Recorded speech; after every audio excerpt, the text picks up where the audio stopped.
Starting that up, and I'm going to click the webinar to let people join. All right. So we should be seeing some folks coming on here. Dave, Michael, I hope you both are doing well. Welcome to the community table here today. Anybody joining us on Facebook, thanks for being here, and welcome to the community table.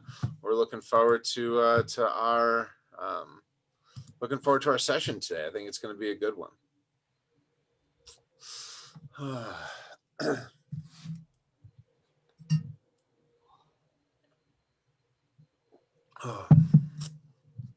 So while we're letting people join in, I thought I figured I'll share an amusing Zoom tip that I've learned through the course of, Dean and I are both in some, networking organizations together, and I run the Zoom session for one of them, and I realized that it's always a good thing to stay smiling while you're on Zoom, because if you go into a breakout room or end your camera, your camera locks at the exact place with the same expression that you were at when your camera thing. And so I can't count the number of times that I end up seeing people locked in this kind of a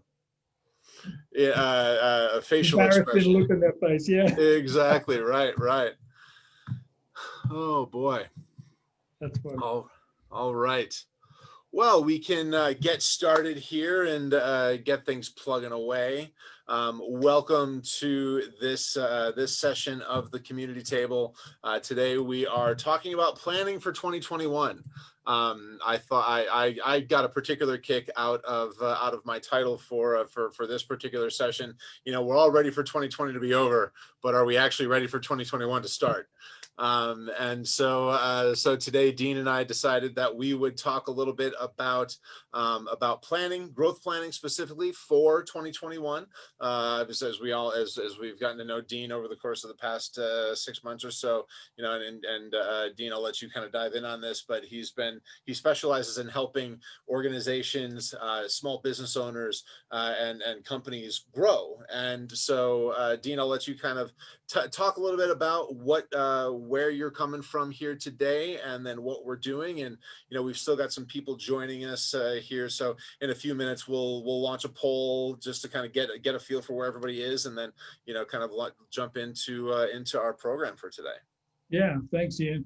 So again, always fun to join you on the community table, and it's always fun to have our participants throw questions at us and ideas and comments. It makes it a little more interactive and I think more valuable for everybody. So please do that as we go today. So really today, as we think about 2021, as Ian said, 2020 been a challenge for many businesses, but not all. Some have really thrived and figured out a way to, either through luck or through planning, really grow this year.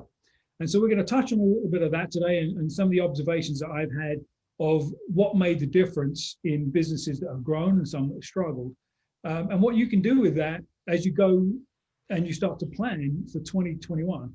So we're going to talk a little about that, some of the trends and things that we're seeing out there in terms of areas and opportunities to leverage. And the whole purpose of today is not for you to come away with your 2021 strategic plan completely done, action plan ready to go.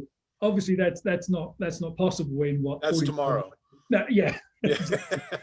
So really, my hope today is to give you some things to think about, some tools, and an approach to thinking about 2021 in a slightly different way, especially as small business owners. Many of us are delivering services and running the business and working with our contractors and employees and clients, and there's a lot happening.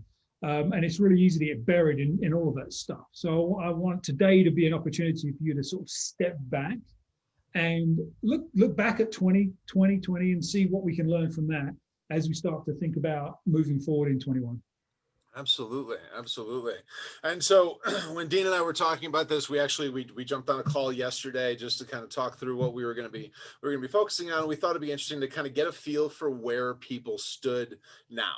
kind of get a feel for what people's priorities are for next year, how they felt about the past year, and how they're feeling about the coming year, so that we can kind of get a sense of where people stand. So I'm going to launch a poll here, and this is an anonymous poll, so neither Dean nor I nor any of the other attendees are going to be able to see your responses to this poll. But I'm going to launch this, and so go ahead and take a look at this. And there's 3 questions, 3 simple questions. What is your top? Well, apparently I can't spell, but that's supposed to say, what is your top business priority for 2021? And then, how did 2020 go for you? And of course, how are you feeling about 2021? So, we're interested in learning more and in hearing from you. So if you could just take a few seconds and just kind of answer those real quick, I think it's going to be helpful. It looks like we've got a lot of folks that are focused in on growth for the coming year, which is awesome. Kind of plays pretty well into the conversation we're having today. So I can't say I'm surprised, right? I mean, if you register for this webinar, so we've got 6 out of 11 folks that have been saying that growth is their top priority. It looks like we've got some folks that have struggled but made it through, and some other folks that have really found a way to thrive, which is really cool. And then everybody seems to be pretty excited about 2021.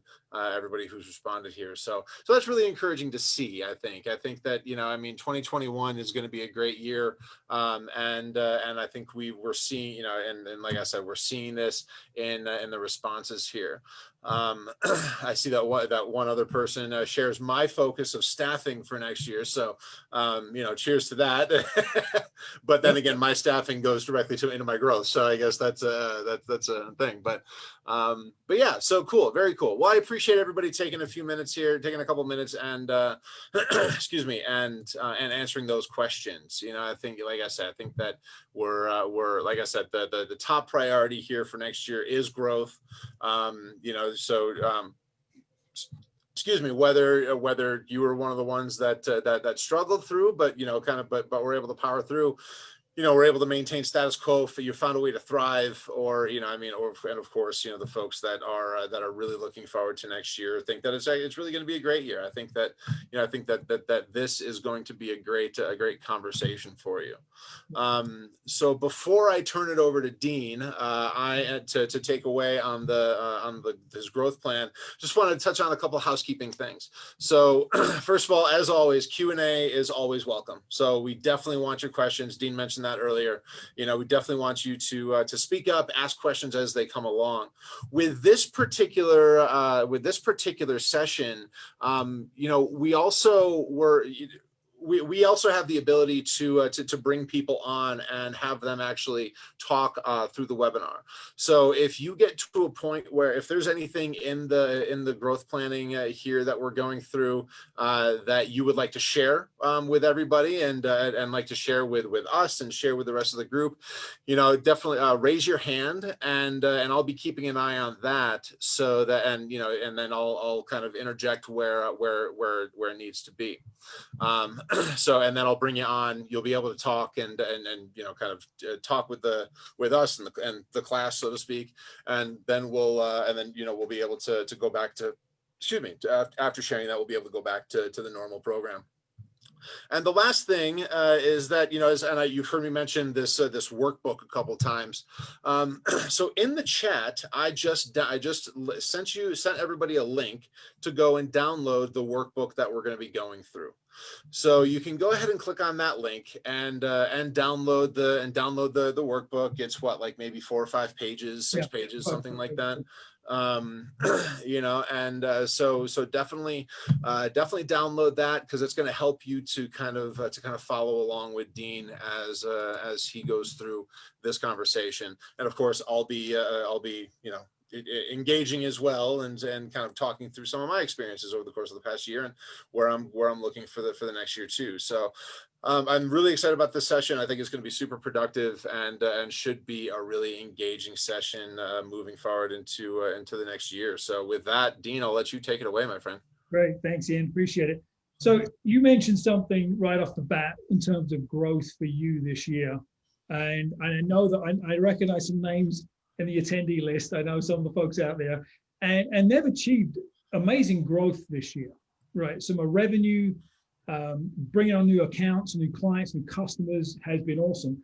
But their growth isn't focused so much on that. Their growth is focused on the ability to deliver their service, right? So that hiring and growing their team.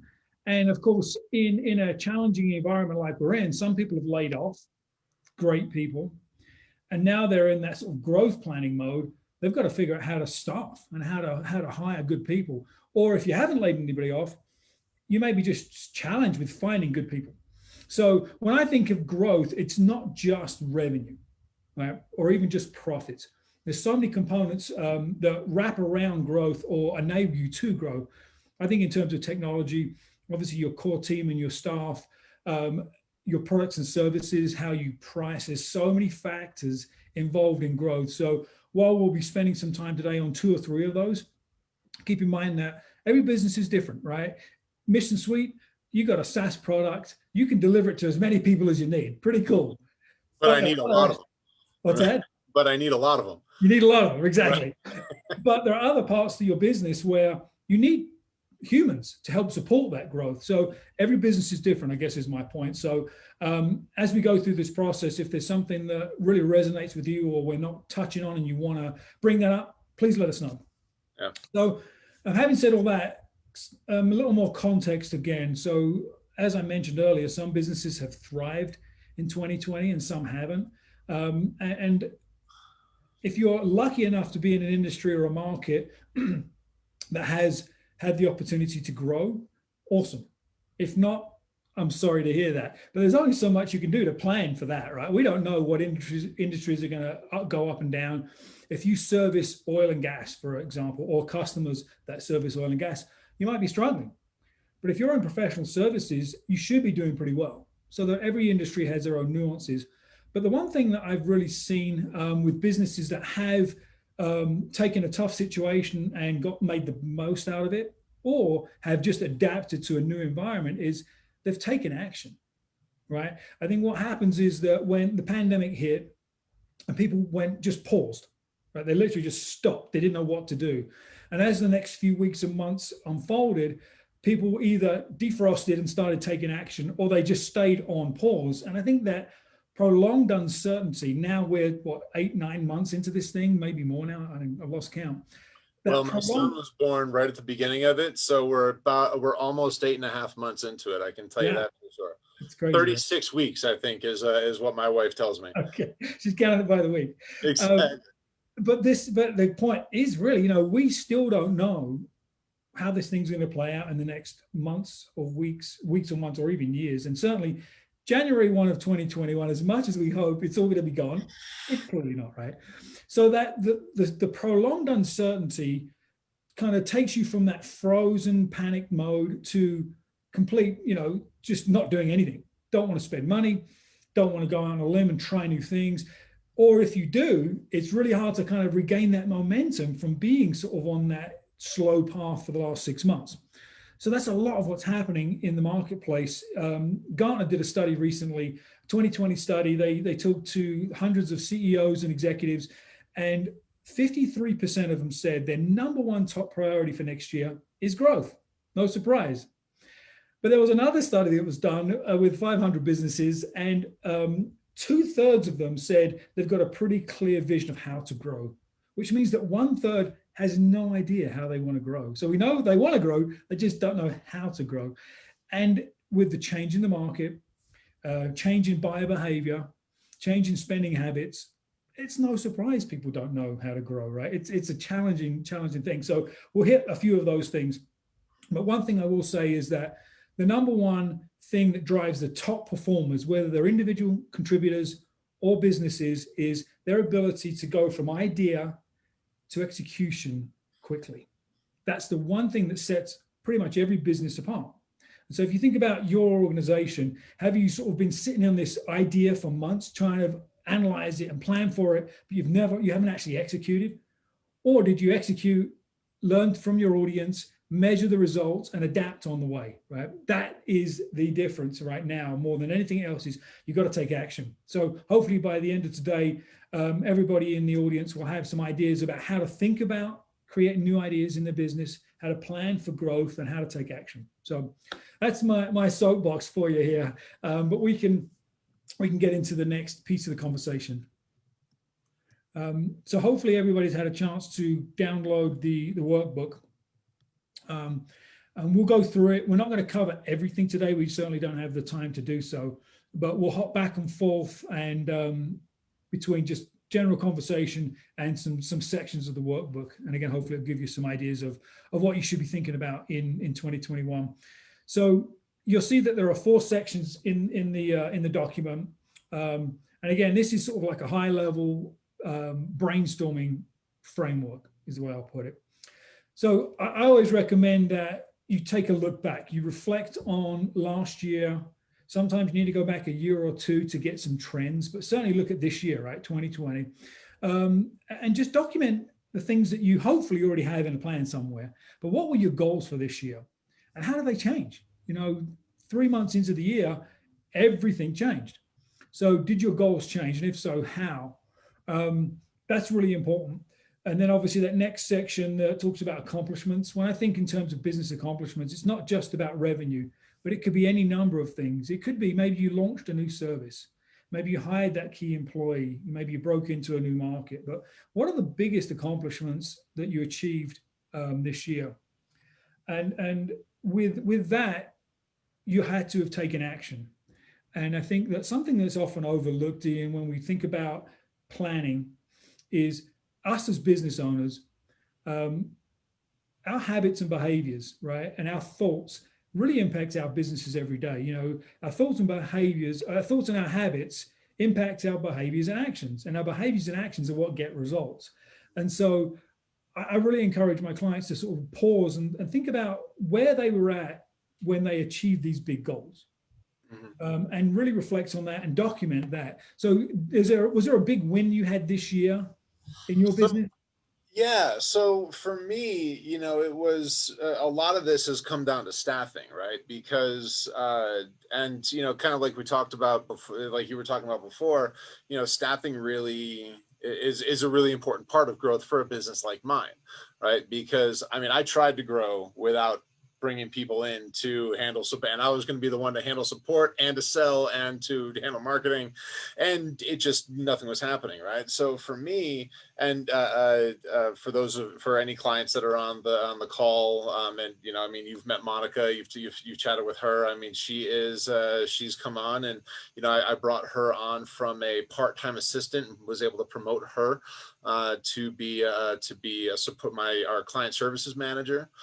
So that was a big win for me, and actually training her and doing a good job, and so far anyway, knock on wood, doing a pretty good job at developing her in that role and helping her to develop herself in that role, really, I guess is more accurate. And then just a week ago, earlier this week rather, I had a marketing manager start this week as well to take that off my plate too. So those are 2 really big things, really big wins for me that were made possible this year, in no small part because of some of the things that came along, like the SBA funding and things like that were opened up and made available, so that I could make these things happen.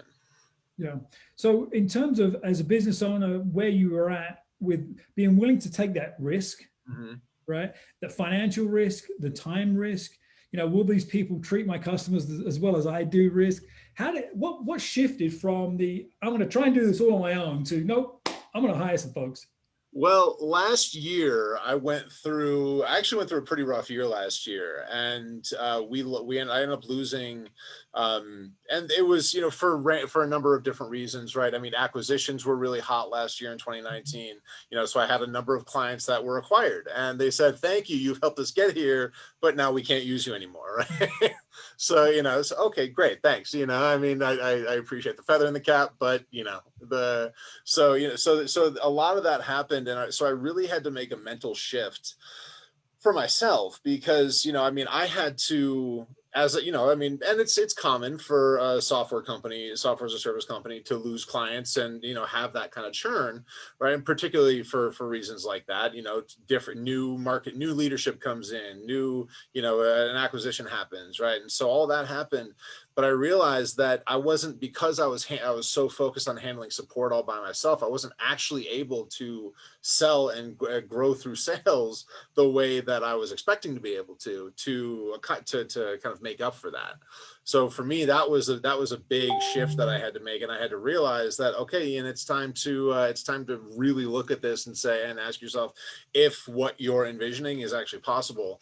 And fortunately, Monica had been working with me for a while, so I was able to and had seen Mission Suite, been involved in it for a while, and so I was able to kind of nurture her into that role too.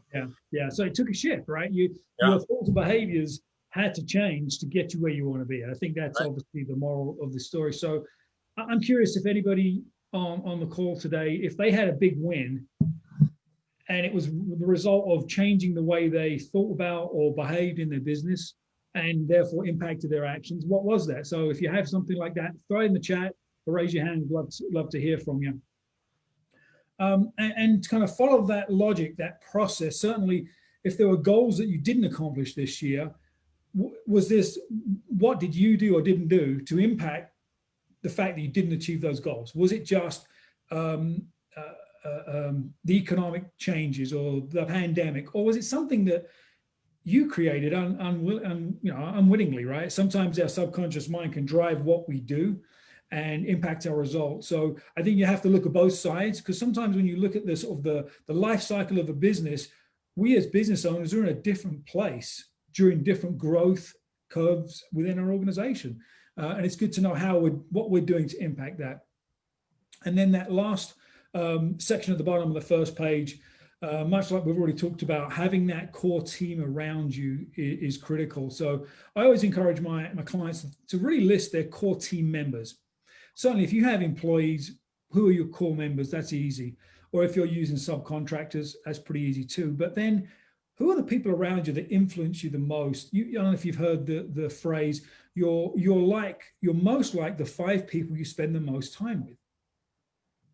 And so that includes significant others, family members, friends, not that we're spending much time with friends these days, but your mentors, your coaches, if you're in a networking group, a mastermind group, all those people are people you spend time with. And now the 5 people that are closest to you that you spend the most time with have such an impact on you and how you look at life, how you look at business. And so reflect on that. Think about who those people are. And is it time, as much as this sounds, like negative, is it time for an upgrade?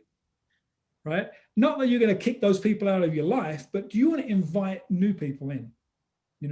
One of the things that you'll see a lot of the like life coaches, business coaches will encourage you to do is to get to know people that are doing what you want to do. They've already achieved it. They've already made that $1 million or that $5 million or whatever it is they've done in their life. Hang around those folks. You'll learn so much, and their attitudes, their opinions, their belief system will rub off on you. So think about that. I think that's a really important part, that we just hang out with the same folks year after year after year, and we don't seem to rise above that in terms of our successes if you have a desire to sort of grow as a human. So keep that in mind. Dean, I'm curious, when looking at the roles and functions of the core team members, right, and that kind of section of this workbook here, should we be including employees, like the team members that we have in our employees, or really just the people that are helping us drive, that are helping us personally drive and become better executives, better business owners, better, people at large? And, because sure, you may have employees that can help push you to do that as well. But should we really be focusing in on just the people that you've chosen for that specific reason? Yeah.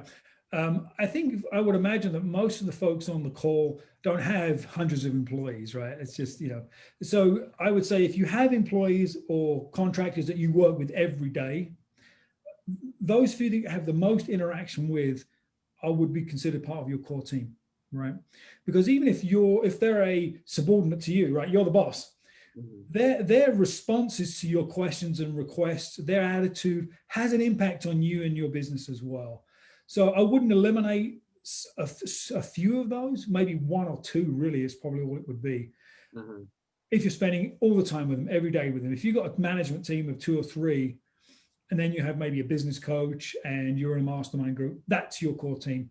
I think in terms of, 4 or 5, 6 people, typically, sometimes that list is a little longer, some is a little shorter, but yeah, if they're around you all the time, they're going to have just the same sort of impact on you that others would. Yeah, absolutely. Yeah. Absolutely. And how much do you like when you think about there's a metaphor where, I mean, we're all gonna kind of grow and climb at different rates, right? And so, if you want to find people who are willing to reach down and lend a hand and pull you up, and you want to be the person that is willing to do the same, right, to others. So you want to be ideally you want to be that person in the middle who who's able to reach up and be pulled up by other folks and help others. How much should we be thinking about that as far as this core team is concerned? Oh, I think it's huge, whether that's a paid coach or consultant or someone like that, or it's an unpaid mentor. I think it's huge. The old adage, even Tiger Woods has a coach. Actually, he has a Right. bunch of coaches, right? His long game, he has a coach. He has a short game coach. So he has, a sports psychologist to work on his sort of like mental game. So I think it's hugely important. And I often get asked to mentor folks, and I've asked to be mentored as well in my career. And I think that's something that we can all do. If we can give back to the community, we should. If you have the bandwidth and the desire and the ability, mentor, right? And it doesn't have to be a ton of time, ton of bandwidth. But sometimes it can be harder to be mentored, to find a mentor. And so one of the things that I found that's worked for me and I've seen work with others is you just have to ask. Yeah. Right. That's the beauty of like social media. We're connected to a lot of people that are connected to a lot of other people. Sometimes you just have to put it out there. If you have somebody in your industry or in your community that you'd love to be mentored by, put it out there, ask them. You have to put the work in. You have to tell them what's in it for them, what's in it for you, what are you willing to do to get the results that you desire. And many times these people were mentored themselves, and so they know the power in that. So don't be afraid to ask, or just put it out there in your community. You're looking for a mentor that kind of looks like this, some kind of a profile. You'll be surprised who comes out of the woodwork and is willing to help. Yeah. Yeah. Excellent. Yep. So as we look through the workbook to that next section, measure what counts, this is really all about getting clear on the numbers in your business, getting clear on how your business may need to change and how your market may have shifted and you have to now make some adjustments. So obviously those top sections about revenue, I for my smaller clients, I tend to not get into gross revenue, gross profit. We talk about revenue, total sales, and then income. Right? Because at the end of the day, as a small business owner, you're driving your income. And of course, what you take in revenue, in top line sales, isn't necessarily what you take home. We all know that. So getting clear on what your total revenue was and that impact on your personal income is really important. It's just a place to start. And as you look down the sheet there, certainly you can look at what drove your revenue, what activities generated quality leads. Hopefully you're using technology to be able to do lead gen and you're tracking your sales activities in a CRM. And so that should be pretty easy to do. You should know that anyway. But as you think about what worked and what didn't work, I really encourage my clients to look at some of the numbers a little deeper. So for example, if you were on one of the webinars earlier in the year, we talked about ACV, the average contract value. So every time you sell something, what's the average deal size? And again, businesses are different with whether you've got like a monthly recurring revenue model or you're a project-based, but look at your average deal size, however you want to define that. But while you're doing that, I really encourage you to look at your revenue by client or by customer and see if you've got client concentration issues. If you've got more than 60% of your revenue coming from any one client, you've got client concentration issues, because if that one client goes away, that would be really difficult. So you should know that basically. But if you don't have a real heavy concentration, even 20 or 30% of your revenue coming from one client is a concern. Yeah. So look at the amount of or percentage of revenue by account or by client. Hopefully you've got a good mix. If you don't, you need to identify that and put into your plan a way to balance that out. And then I would say, secondly, look at the individual clients and see where the commonalities are. And you may find that what you thought your ideal client was actually isn't. And you realize that the profile of the clients I'm generating the most and best revenue from actually look different to the ones I thought I should be targeting. So there's a lot of opportunity to learn with that process. If you've ever been through that process yourself, Ian, to sort of figure out who are the ideal clients for Mission Suite and how does that impact your marketing? Yeah, I definitely have. And it's interesting for me because it seems to be such a challenge to find, to be able to really identify, because of the way that we charge, because of the way that we bill, it's all based on the size of the database. I mean, you could have 30,000 contacts in your database, while the $22 million manufacturing company down the street could have 500, right? And so whereas most people say, oh yeah, no, the middle market, these guys are typically where we say where we can really where we can go. For me, it can be all over the pipe. So what I've done is I've actually kind of switched from, and I definitely keep track of my average contract value, like my average value of a deal, my average deal size. Excuse me. But what I've done is I've shifted my focus from when I go to actually look for new business, from how much I can potentially make off that client to how well I can help them save money. Right? Because if I go after a 5-person sales team in a manufacturing company that's trying to grow to 10 people, well, they're going to have to hire 30 people over the course of the next year and a half to find the extra 5 that are going to stick with them. And so I can save them money on all those random licenses and just kind of avoid the salt to the wound thing. Right. Mm-hmm. So I've kind of shifted that a little bit in the way that I go after clients, because they tend to be, because that helps, that tends to ultimately they end up staying with me longer, right? So the lifetime value ends up being more as a whole, but because I can do all these things and help them save that money and whatnot. But the average contract value can be completely upside down. Yeah. In that case, right?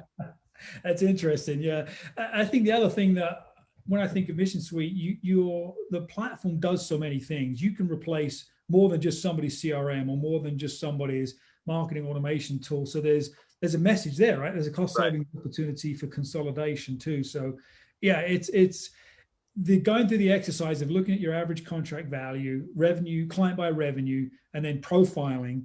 Yeah, is a huge eye opener. And given 2020 is what it is, and if your business shifted significantly this year, I would encourage you to do that exercise for maybe 2019 and even back to 2018 and see if there are any trends, see if things have changed, because that helps you kind of get a glimpse into the future as well. Yeah, I want to jump back to the third question in this Measure What Counts page, where it lists all the marketing activities you implemented that created quality leads. Yep. And I've got kind of 2 things here. So first of all, I'd like to hear from our attendees. If like, what have you been trying? What have you been doing that's been working in creating quality leads? And if you'd like to join in and talk through it, feel free to raise your hand. We can bring you on. If you want, you're welcome to just drop it into the chat box or use the Q&A, what have you. But definitely, I'm interested in that. First and foremost, but also, I'd like to kind of just go back and say, what are some things that you've seen from some of your other clients' work? And because we talked a little bit about this just before we went live here, yeah, right? And and you kind of alluded to earlier that it was all right, just get something done, right? And start doing something and go after it. Yeah. I'm wondering what you've seen just from some of your clients who have just, kind of picked a direction and ran with it. And if they hit a wall, adjusted, but what's worked for some of the folks that you've been working with? Yeah, that's a good question. It kind of ties into that bottom section of this page as well in the workbook, which is the number of email subscribers and your social media following. So one of the things I've seen work really, really well for a number of clients is leveraging LinkedIn to generate leads. And we did a webinar last month. So if you haven't watched that, go back and watch last month's. But doing more than just posting regular content. I think that when people think social media, they roll their eyes and say, I don't have time for that. I don't want to post a bunch of stuff. I don't want to always talk about me. You don't have to. And quite honestly, that's not the best method anyway, because nobody cares about you. They care about themselves. So leveraging LinkedIn specifically, if you're B2B, your target buyer, your target customer is probably on LinkedIn. And the beauty of LinkedIn, much like a lot of these platforms, is we can find them. Even with the free LinkedIn membership, you can create a filter, a search. And I was working with somebody yesterday, and they were looking for fleet managers, people that manage fleets of trucks in Denver, in a particular couple of industries. We found a list of like 3,000 of them in 20 seconds.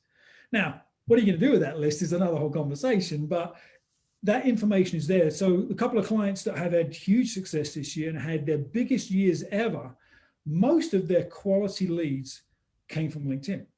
And there are some ways to automate outreach through LinkedIn. And I'm not, affiliated with any of these companies, but one of my favorites right now is a company called Copilot. And Copilot, you have to have the LinkedIn Navigator membership to get to use the functionality, because you have to be able to do really advanced searches. But then in essence, what Copilot does is it automates the outbound messaging in the LinkedIn platform. So your first message is a request to connect, and then you've got 2 or 3 follow-up messages, and it just automates that to your list. Makes it super easy. It's relatively inexpensive, but that's just the beginning of this journey that you go on with the prospects. And so you have to be able to, convert that, yes, I'm willing to talk, to a sales conversation and move it through. But I would say that's probably the thing that jumps out at me more than anything, is just leveraging the right social media platforms and the right technology to be able to gain reach and gain prospects. Yeah, absolutely. And you you kind of referenced email, your email subscribers as well. And again, this is something that we talked about before, but being able to just get your message out really quickly, kind of reach out to people when stuff like this hits. I'm interested in hearing if you had any specific really cool success stories about, at the beginning of this whole thing on March 15th or whatever it was, when the world shut down, and shooting off and just starting to send emails and saying, hey, we're here for you if you need help, kind of thing, or whatever they did. I don't know, but what sort of success stories have you heard of about that? Yeah, so I love it because it's a huge thing, right? I think that building a quality email subscribed list, opt-in list, is so important. It's currency in your business. Of course, we have our customers, right? They're in our, QuickBooks or wherever. We can reach those guys easy, but and even our prospects. But that market, that larger market, oftentimes we're just not leveraging email enough. And while we all have overflowing inboxes, it's still the best way to get right in front of your prospects or your target. So an example is I was working with a client. Actually, I started with them in January, and they're in the software business, and one of their main industries they serve, or 3 main industries they serve, are restaurant, retail, and hospitality. Great business to be in this year. Right, totally, right. And so they're in the software business, and they provide sort of communication platform is the easiest way to describe it, for frontline employees. And so I started in January with them, getting going, really understanding their business, and we had all these good, huge plans. And of course, everything blew up middle of March. And of course, what happened to restaurants, retail, and hospitality middle of March? They just shut down. Right. They didn't slow down. They shut down overnight. And so leveraging email was really, really important, because we already had a really well-developed list and a trusted list. So when we sent email out, the people on that list trusted the sender and knew that there would be valuable information. And so we just started sharing information about the latest and greatest COVID response stuff. So you imagine a restaurant, right? Cleanliness is a huge one. How do we handle food and our employees? When we start to think about opening, what does that look like? They laid off so many people. How do you bring your employees back and retrain them in this COVID world?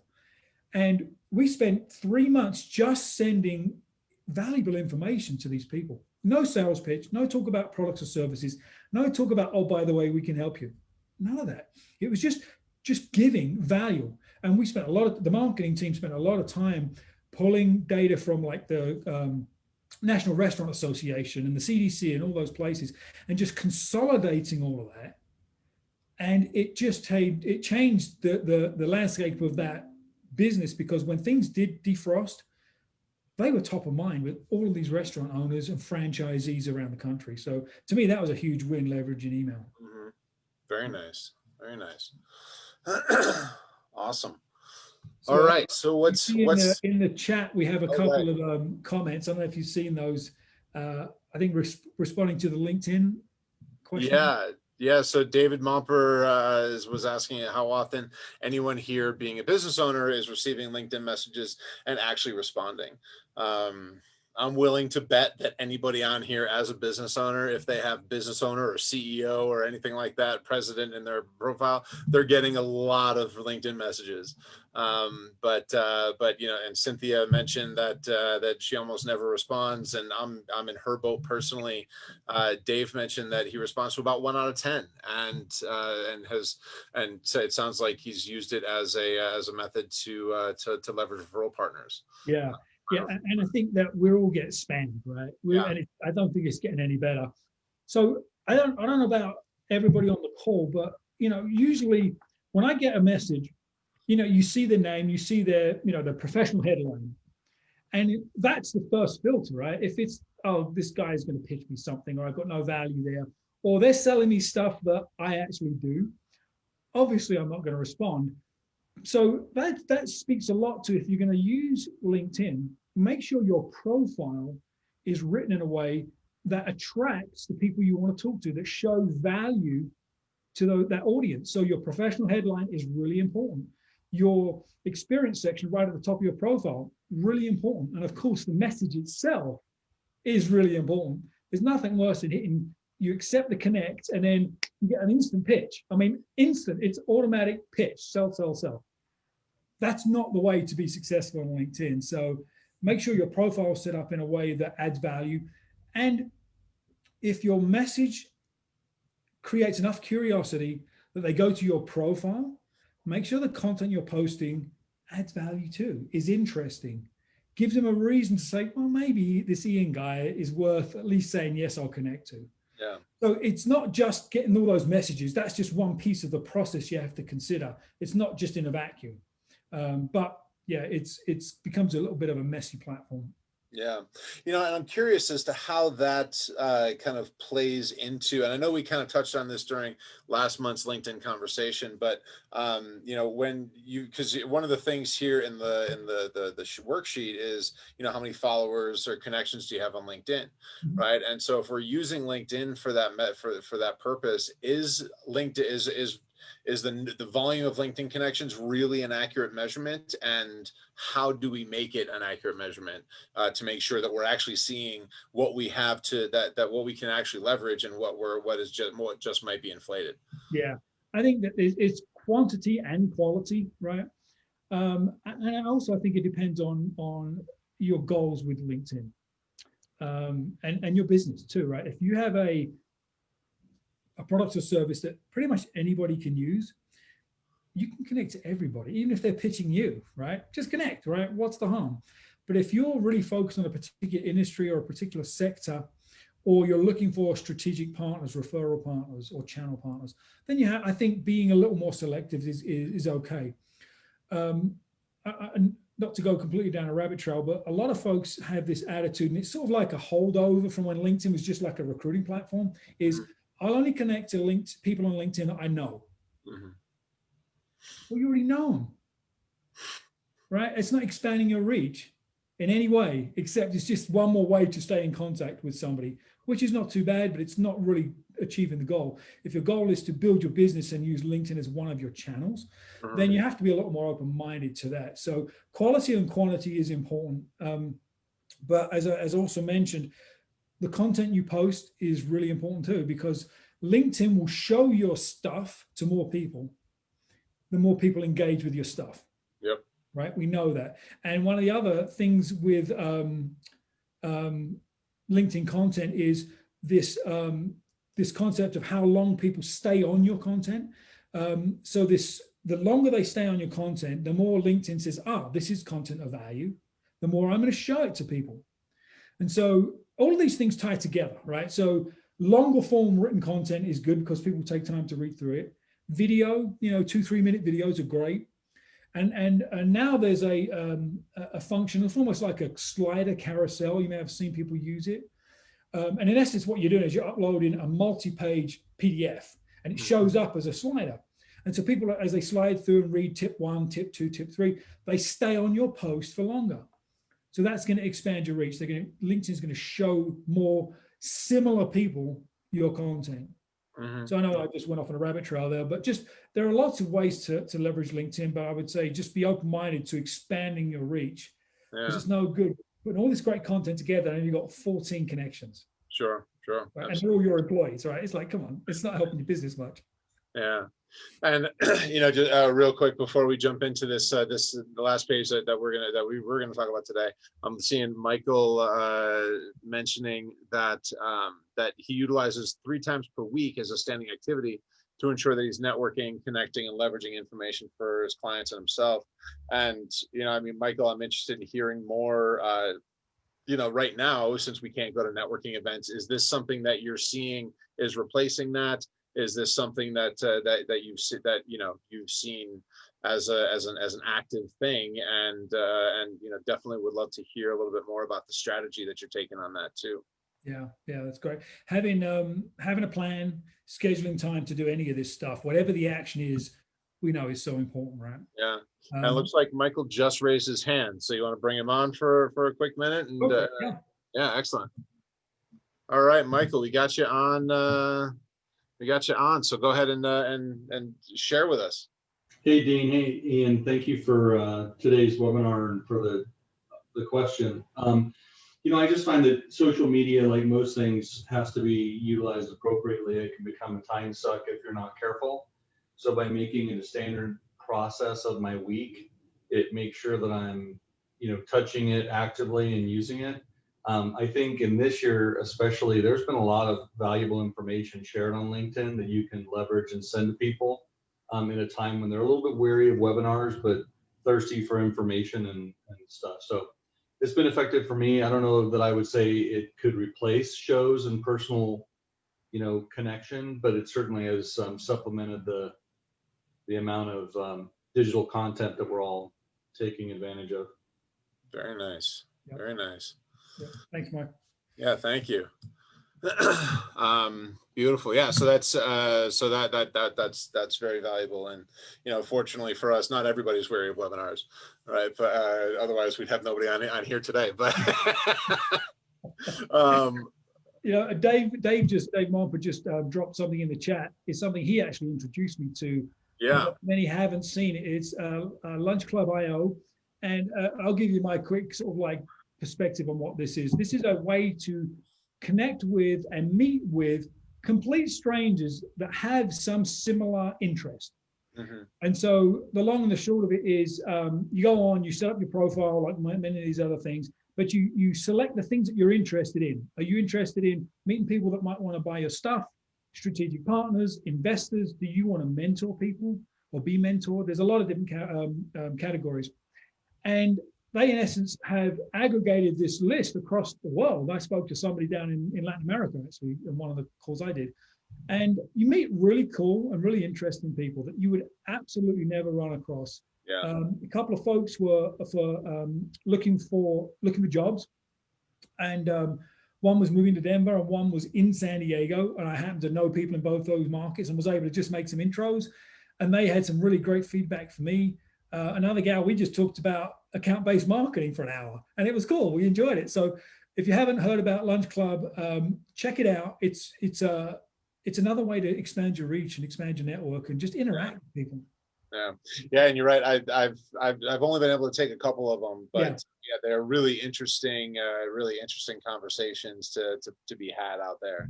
And I mean, and it's, it skips the awkward, hey, what do you do kind of a thing.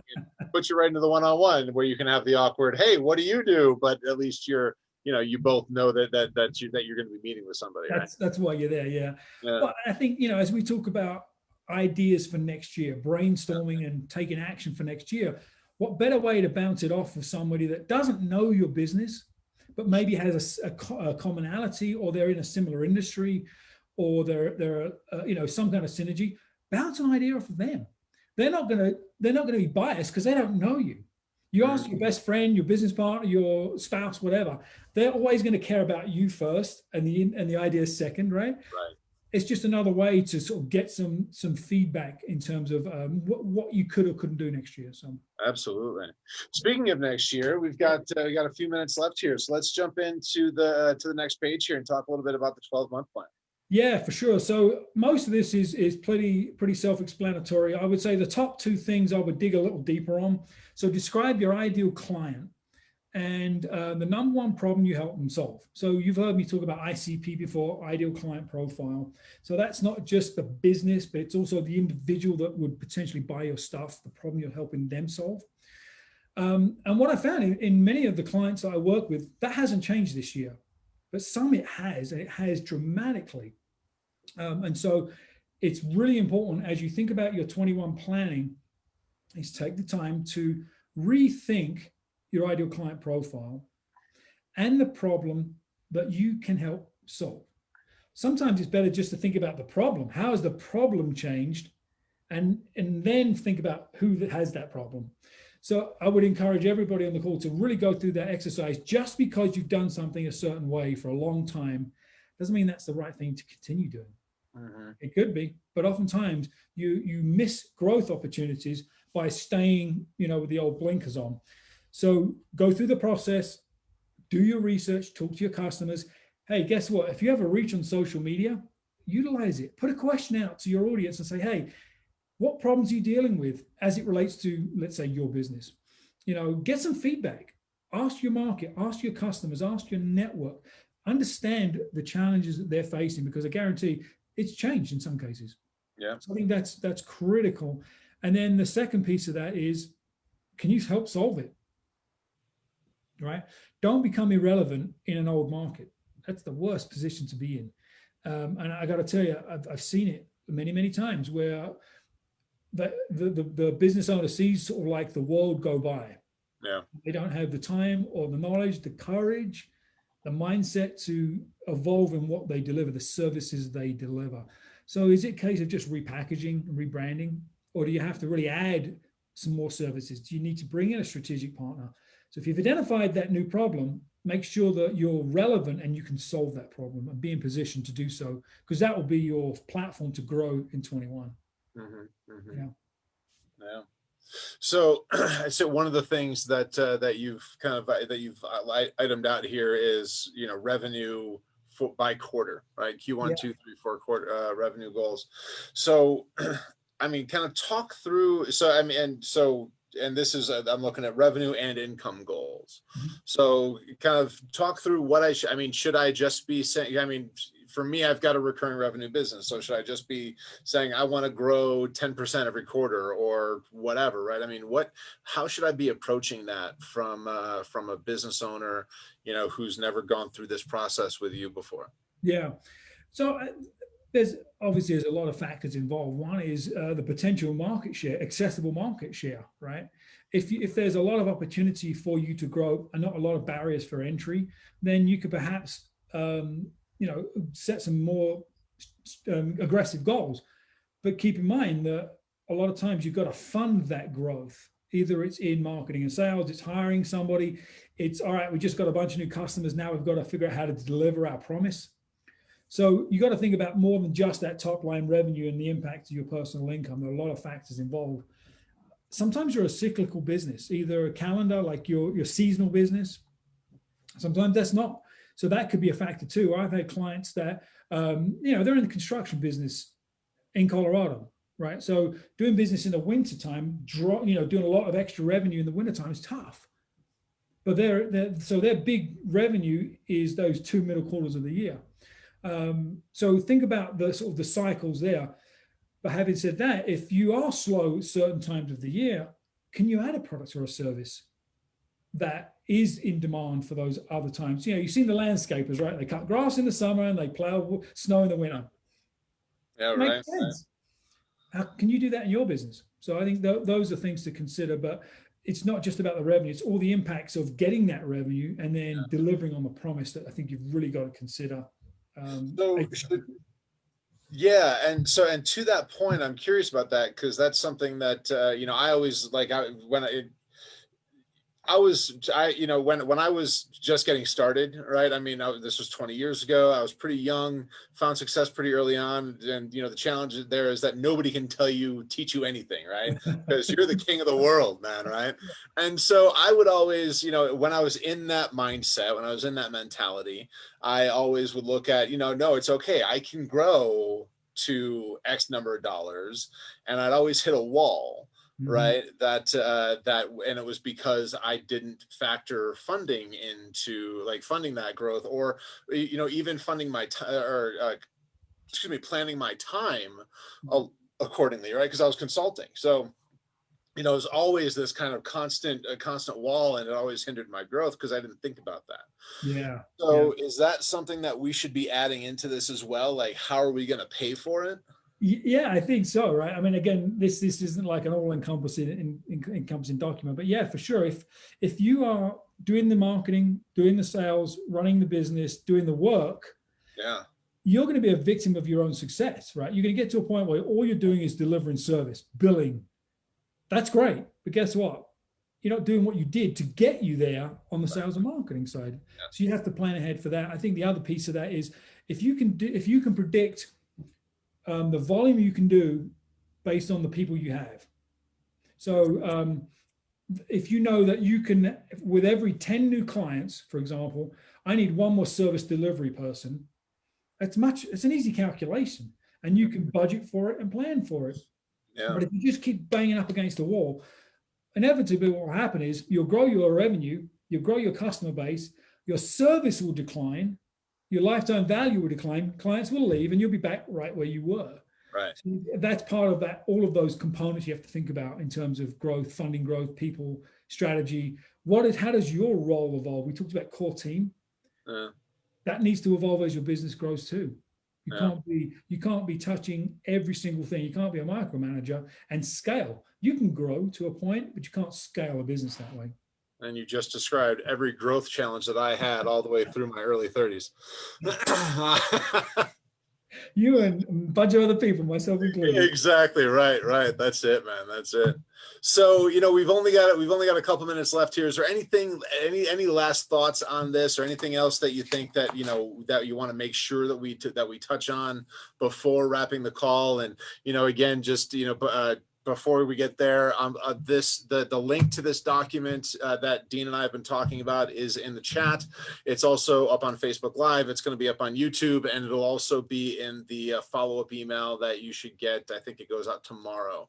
So we'll include a link to that document so you can download it and kind of go through all this stuff as well. But yeah. So last thoughts. What is anything else that we should be touching on here? I would say don't bite off more than you can chew, right? So think in terms of manageable goals. I have no problem with stretch goals, but it's all about taking action. Like we said at the beginning, the top 1% go from idea to execution really quickly, and they evolve and adapt as they go. So don't overanalyze. Take action. I'm a big believer in 90-day sprints. So you'll see that on the next page. What are your 3 activities and strategies and expected results? And then that last page is just a way to just document your detailed action plan. I guess my message for my last message is do something new, right? Try something new. Go beyond your comfort zone next year. Those that grow and thrive are going to really stretch themselves and get uncomfortable, because that's where growth comes from. Yeah. Awesome. Very cool. Well, Dean, thank you so much. This has been enlightening, and I'm looking forward to diving into the details here myself of this. It's I always enjoy growth planning, and this is one of the better templates that I've seen to walk through it. So I'm looking forward to going through it. Awesome. Well, if anybody on the call has questions, you know where to reach me. Yep, absolutely, absolutely. Well, why don't you real quick, so that people know, how can they get a hold of you? Just Google me, Google Dean Isaacs, or look up Vantage Group Denver, and you'll find my website. I'm on all the social platforms. You can ping me on any of those platforms, and I'll respond. Perfect. All right, Dean. Thanks so much. It was great to be here with you, and definitely we'll looking forward to next month. Thanks. Appreciate it, Ian. Thanks, everyone. All right. Thanks, man. Bye. Bye.